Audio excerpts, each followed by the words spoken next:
Ако некогаш се најдете во близина на северниот или јужниот пол, ќе дочекате едно навистина посебно изненадување. Во овој дел од земјата има прекрасни светлосни представи на небото. Овие светла се нарекуваат аурори. Ако сте во близина на северниот пол, тоа се нарекува поларна светлина или северна светлина. А ако сте во близина на јужниот пол, тоа се нарекува поларна светлина или јужна светлина. Но што прави да се случува аурора? Иако аурорите најдобро се гледаат ноќе, тие всушност се предизвикани од сонцето. Сонцето ни испраќа повеќе од само топлина и светлина. Тоа испраќа еден куп други енергии и мали честички.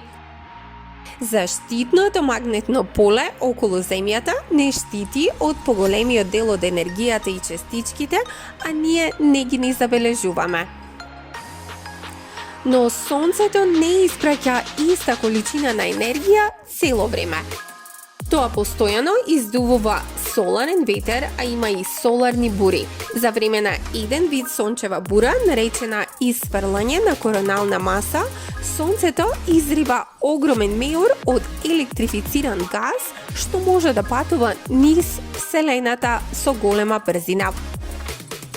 Кога сончевата бура ќе дојде кон нас, дел од енергијата и малите честички можат да патуваат низ линиите на магнетното поле на северниот и јужниот пол во атмосферата на Земјата.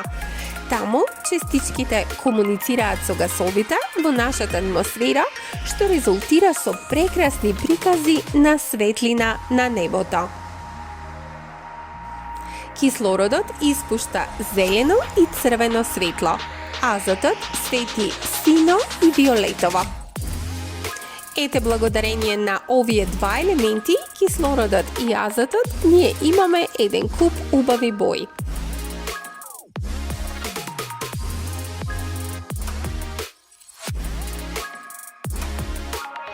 Но дали и другите планети добиваат поларна светлина?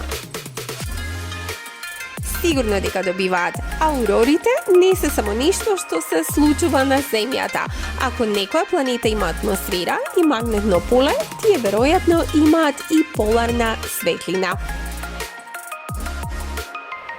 Едни од најубавите и најневеројатните поларни светлини кои што нашите астронаути ги забележале биле на Јупитер и Сатурн.